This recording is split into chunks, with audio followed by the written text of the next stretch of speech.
मियोइबा अमाबु फंगननबगिदमक्ता मियोइबा अदुगी ममांगदा kappa नोंजाबा मसिना करिसु कानाबा फंगलोय नुंसीबा हाइबा नुंसीबा से मसि सानापो नते नंगना कपलादुना मदु फंगदबा नते नंगी पुंसीदगी चटकदबा मियोइबा अदुदी चटखिबा कुइरे मागिदमक्ता खल्लगा नंगबु हंथाना उहनबा मसि अफबा नते चटखिबा अदुदी चटखरे माबु हंजिन हंजिन कौरदुना नंगी पुंसीदा नंगोंदा करिसु कानाबा फंगदबा नते नुमित चुप्पमा वारी सानादुना लैबदा लोइबा नाइखिदबा वारी नुमित चुप्पमा वारी सानादुना लैबदा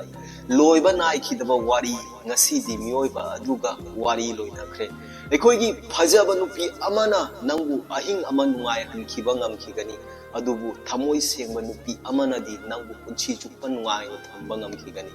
taibang pala sida ekhoi miyoiba se karisu yaudana lakhi aduga karisu yaudana hankhigani taibang pala sida lakpu matamda miyoiba se yamna sonna lakhi ekhoi sonna dum hankhigani taibang pala sida nangna lakpa matamda nangbu ahamada miyoiba amana irujabiki nangna chatkhiba matamda su miyoiba amana irujabigani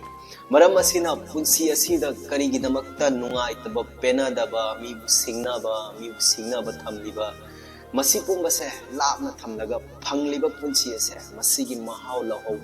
lauba tamuba punsi haiba punsi ase amukka hanjinna phangadaba nate aikhoigi hainaba laibani aikhoi miyoibagi mapok ase di mapok chama poklaba tungda khaktada phangi haidula maram asina aikhoi miyoibagi punsi asida kaidaununga kana amatta da nungaitaba penadaba migi phattanama kaidaunungda tawruganu aikhoi karisu pudana lakhi karisu pudana hankhigani. So guys, thank you so much jengbiruba myamu aina ikok nolokna khuramjari wari ase yamna picture basu wari ase bu semgat sagachaba matam kya ama sangjai yangbiriba myamna nuksibidona dasna igi channel ase subscribe tawba kawbirangona subscribe ki button adona khoigi oina di free oi bani na khoigi subscribe amamamna igi punsida ahongmo kya ama pubirakani lakadaba matam dasu masigma wari kaya ama semgat sagachaba da thongna kya ama hapigani thengnarasi igi mathangi video da matam adu phawgi damakta kainarasi bye bye.